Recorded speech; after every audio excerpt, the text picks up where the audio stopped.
There is nothing quite like the panic of needing a crochet project for video and not being able to find it.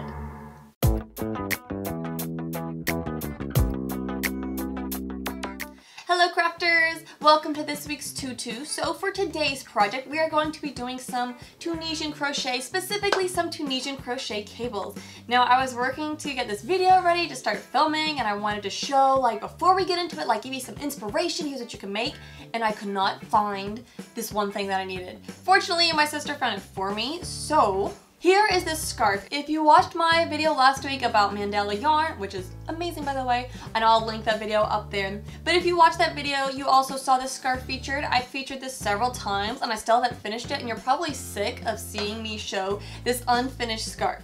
But the reason why I was working on this scarf actually is because I was learning some new techniques myself. So for Christmas last year, I got this awesome book, Tunisian Cables to Crochet by Kim. I'm not even going to try to say her last name because I know I'm going to say it wrong. This is a great book. It's on Amazon. I'll put the link below. And this book basically shows a bunch of projects that incorporate Tunisian cables. So I also have a video showing how to crochet cables with just normal crochet.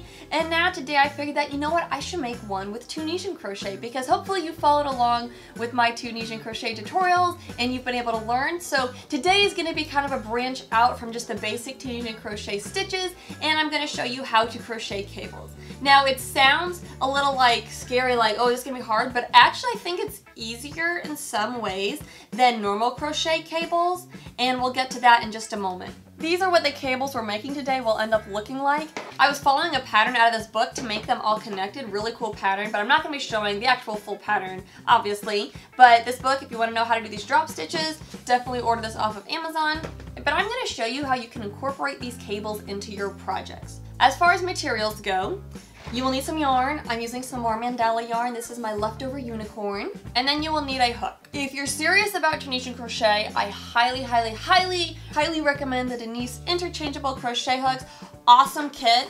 I've already done a video showing this before. I'll put the link up there again. So I'm not gonna talk through all this, but I will just say that they now have colors. My hooks are like these boring white ones, but they now have a pastels pack and a bright colors pack. Definitely look into this. I'm going to be using a hook from here, but you're actually going to need two hooks for this. So because I'm using the mandala yarn, I'm actually just stealing my hook from this project. I'm going to be using from my Denise kit, I'm going to be using the size I hook. This is 5.5 millimeters. And our second hook, it can either be the same size or smaller. I would recommend you go smaller, like really small. I actually use this size E hook, just a normal boy crochet hook. In my opinion, the smaller you go with your second hook, the easier it is, because there's going to be a part where we make the cable where you're going to have your crochet loops on both hooks. So I think it's easier if you use a smaller hook, because then you can fit this hook in there better. That probably makes no sense because I haven't actually gotten to the tutorial. So now that you have some idea of your basic materials, let's actually jump into this project. So today I'm going to show you how to do this pattern, and we're just going to make a thin little strip. This is not an actual full project, but just to teach the method. Whether you want to use a Tunisian hook that's long, or whether you want to use a hook from the Denise kit and extend it, just depends really on what you're making. For today, with this demo, we probably won't need too much because we're not going to have very many loops on the hook at one time. So if you don't have Tunisian crochet hooks today, you're probably good with just a normal crochet hook. So we don't need this guy quite yet. So we're going to set our smaller hook off to the side. And we're going to begin very simply by chaining 12.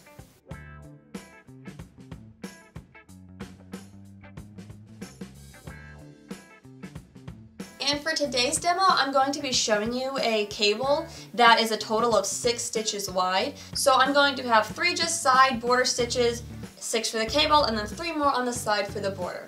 So for this first row, we're going to work just like a pretty normal Tunisian crochet project. Now this is something I forget so many times, and I'm kind of afraid that I haven't said this in my other videos, but whenever you do a Tunisian crochet project, if you're working in the back loops, don't come in the very first one. Skip that one that's right there and go in the next one. So I'm going to go down my chain along the back, and I'm going to yarn over and pull up my yarn through those little bumps in the back of the chain. And if you don't know how to do this, go watch some of my beginner Tunisian crochet videos to learn how to get to this point.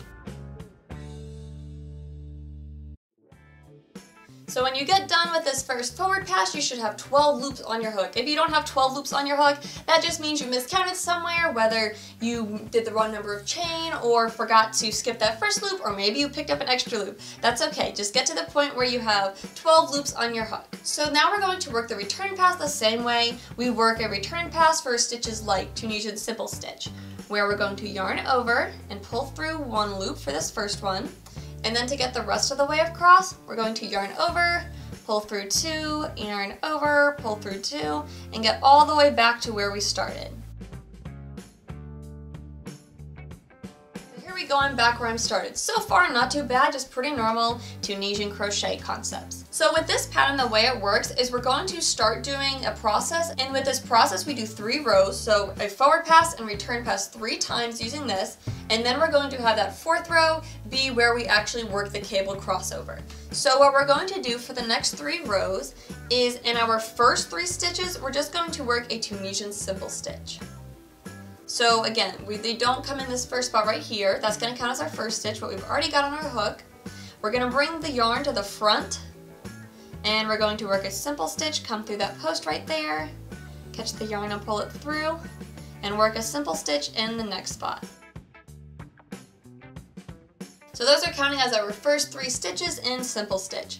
For the next 6 stitches, we want to work a Tunisian knit stitch. So that's where you just come right through there all the way to the back and pull it through. So we're going to do that a second time, 3rd time, and do it for a total of 6 stitches on our forward pass. There we go. And now to finish up this forward pass, we're going to do 3 more simple stitches. So remember, with the simple stitch, you bring the yarn to the front of your work. I kind of like to pull it back over the hook to get it out of the way. So do one of these, second one, and a 3rd one in the last spot here. So we've worked the forward pass. Return pass, we're going to work the exact same way with only one little catch. So we're going to start by yarn over, pull through 1, yarn over, pull through 2, and we're going to pull through 2 until we get halfway. So we're going to pull through 1 time, and then pull through 2 loops 5 times. And that's going to put us where we have these 3 simple stitches and then 3 knit stitches. And before we finish this row, we're actually going to work a chain here, just like normal. So yarn over and pull through the loop on your hook. And then as we finish, we're going to just keep yarning over and pulling through 2 to get back to the beginning. So again, so far not too bad. I'm going to show you this row one more time. We'll go a little faster. The first 3 stitches are going to be Tunisian simple stitch. So again, 1, and then our second one, and then our 3rd one. And then we're going to work a knit stitch in the next 6 spaces for our forward pass.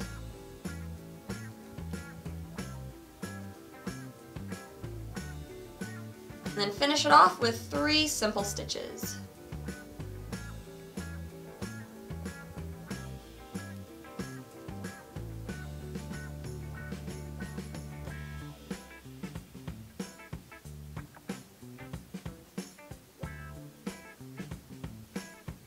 Alright, so the return pass is where we want to be careful. Fortunately though, this is the same return pass we will do on the whole entire thing, even the cable row, so if you get the hang of it now, it's not too bad when we get to the cable row.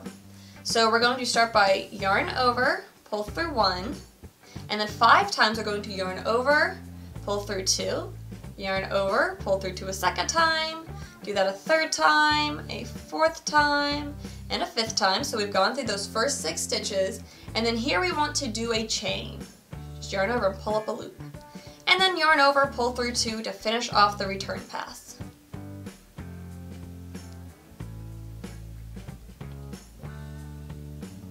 So far we have worked 3 rows. We're going to do 1 more row like the last 2 we did, and then it will be time for our cable pass. Okay, I've got to pause for just a minute because I realized what I've been saying is I've been saying 3 simple stitch here, but I'm actually doing a purl stitch. So you've probably heard like a weird voiceover saying purl stitch, every time that I was doing these because I was saying simple stitch but should have been saying a purl stitch. Now you can do this doing a simple stitch border. I just wanted a purl stitch border on the other side, so I've been showing you one thing and saying another thing, so that's probably why there's been like a weird voiceover or text popping up on the screen in case you're wondering about that.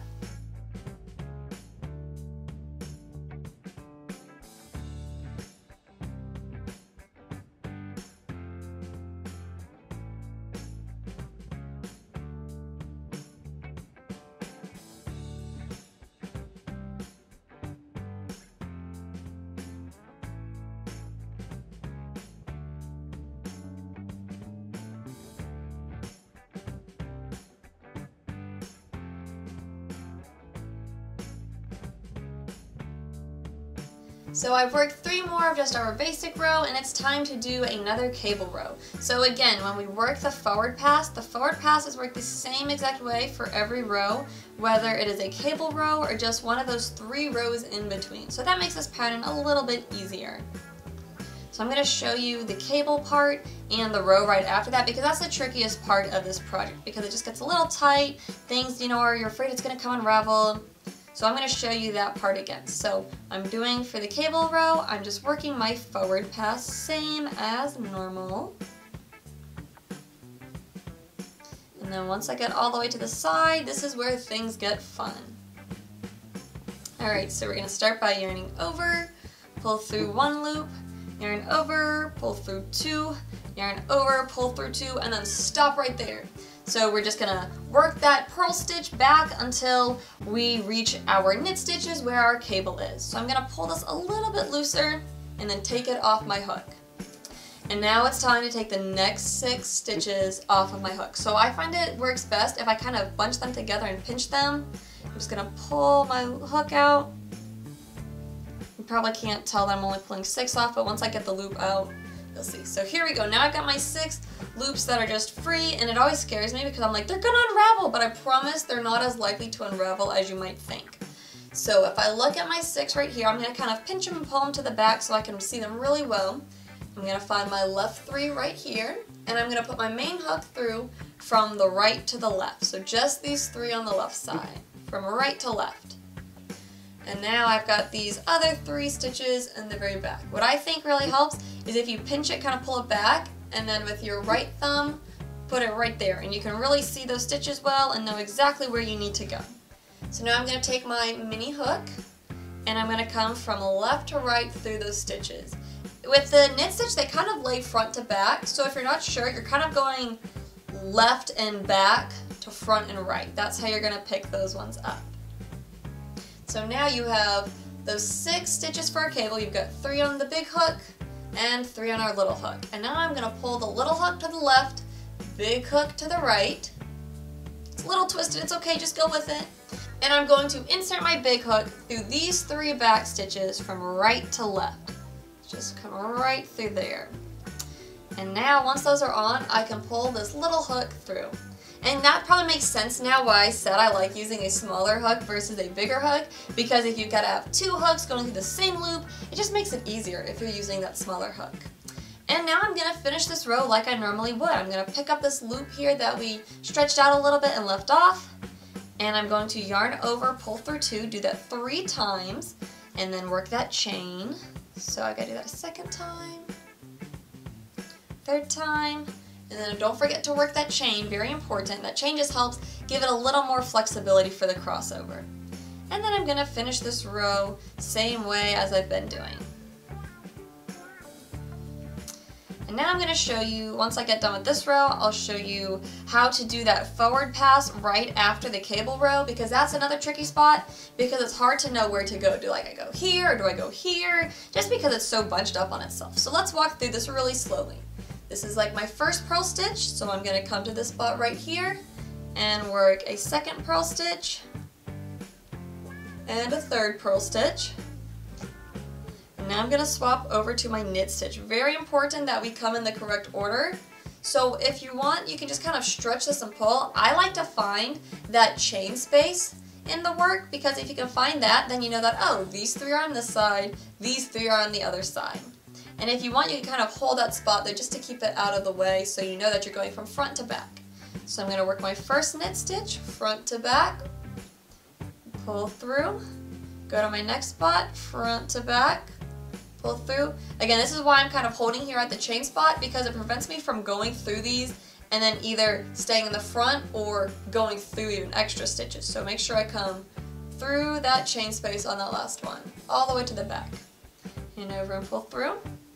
And then my next 3 for the cable are right back here. You can kind of stretch it up so you can see them, but I'm going to go in right here.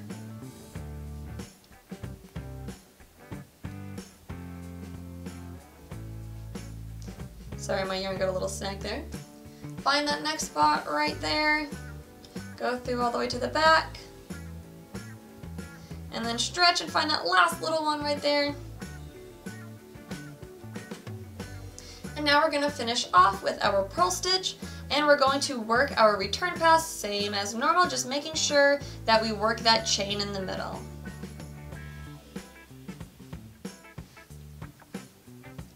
So there you have it. That is how to work a Tunisian cable.